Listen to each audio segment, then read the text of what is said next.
This is TechCrunch.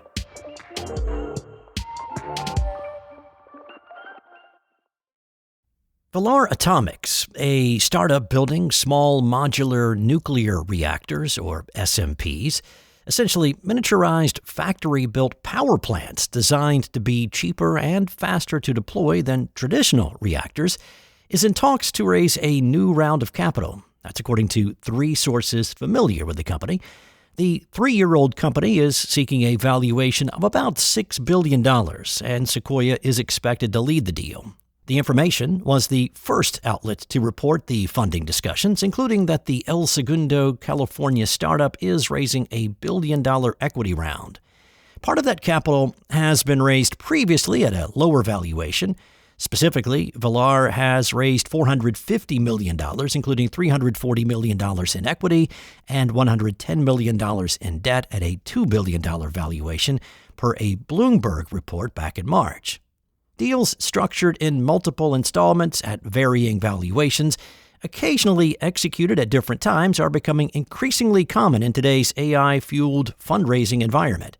These deals can create the perception that capital was invested at a single, uniform valuation, when, in reality, investors in the same round can end up paying different prices for the same company, a distinction that matters more than ever as outsiders try to benchmark red-hot startups against one another.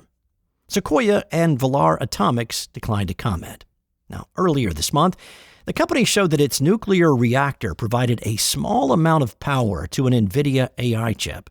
Concurrently with that proof of concept demonstration, Valar and NVIDIA announced a partnership to explore the development of nuclear energy to power future AI data centers.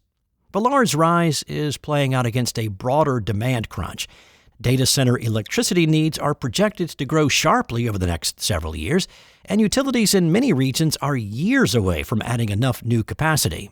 That vacuum has turned nuclear power, long plagued by cost overruns and regulatory bottlenecks, into one of the more closely watched corners of the AI infrastructure boom.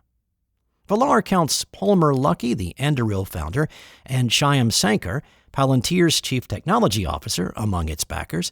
Others chasing the opportunity include Kairos Power and TerraPower, backed by Bill Gates, which are building next-generation reactors aimed at tech and industrial customers, and NewScale Power, the only SMR developer with U.S. regulatory design approval. Last year, it won approval for an upgraded, higher-output reactor design. Valar's technology is based on a helium-cooled, high-temperature gas reactor. The company says it eventually plans to build hundreds of SMRs to power data centers, but while SMRs are theoretically cheaper to manufacture than traditional reactors, the technology is still nascent, and it's not at all clear how long it will take to be deployed at industrial scale. In the background, Valar has taken an aggressive legal stance toward its regulator. Last year, it joined several states and rival startups in suing the Nuclear Regulatory Commission, arguing the agency wrongly applies the same lengthy licensing process to small test reactors that it uses for full-size commercial plants. The company was founded by Isaiah Taylor, who dropped out of high school when he was 16. The now 27-year-old has said he launched 2 startups before Valar and proudly shared that his great-grandfather worked as a nuclear physicist on the Manhattan Project. Last Thursday, Databricks announced a new round of funding that values the company at $188 billion. The fund was led by Coatue. Databricks did not disclose exactly how much it raised. It said the money isn't in its hands quite yet and that the round will close later this summer. Other outlets have since reported the raise is roughly $3 billion. While it is unusual for a company to announce before it gets the money, a venture capitalist told TechCrunch that the deal is solid, with so many firms wanting in that the company had no reason to keep its shiny new valuation a secret. In fact, Databricks has been on a year-and-a-half fundraising tear as it successfully transitioned its image into an AI provider and not just a yesteryear SaaS sensation.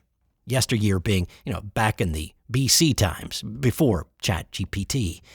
Only 5 months ago, in February, Databricks closed a $5 billion Series L raise at a $134 billion valuation. 5 months before that, in September of 2025, the company raised $1 billion at a $100 billion valuation. And roughly 9 months before that, in December of 2024, it raised what was a record-breaking round at the time of $10 billion at a $62 billion valuation. Databricks has raised so many rounds over the years that this latest one became the subject of memes about running out of letters of the alphabet, with one person posting, "Turning on alerts for when we get a Series AA." But its image reconstruction has been legit.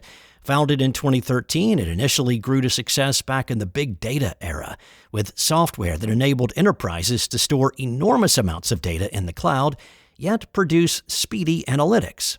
Because it already sat on troves of enterprise data, Databricks was then well-positioned to respond as companies started wanting AI with the same security and governance they expect from traditional enterprise software.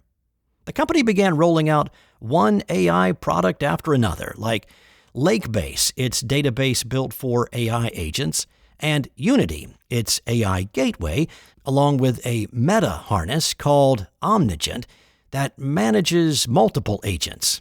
Databricks also increasingly became known as one of the big examples of enterprises adopting more affordable Chinese-based open-weight models, models whose underlying code is published for anyone to use and modify, for cost control. One of the big trends of 2026. It is a particular champion of Z.AI's GLM 5.2 as a model for coding. Last week, Databricks CEO Ali Ghodsi shared the results of some internal benchmarking done to manage his own AI costs for his 3,000 software engineers. The company compared AI models on the actual tasks its programmers do. Not surprisingly, in the blog post revealing the results, Databricks shared that open models and GLM 5.2 in particular are now able to handle even the highest level of task difficulty in coding, and at a lower cost than proprietary models from Anthropic and OpenAI.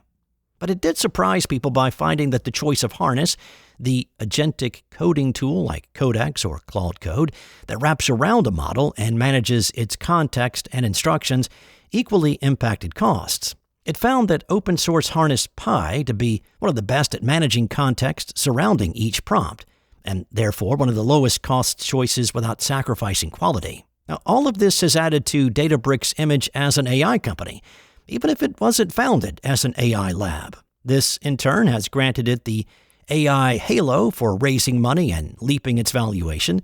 As previously reported by TechCrunch, this AI effect is so strong these days that even sandwich shop Jersey Mike's mentioned AI 22 times in its S1 documents.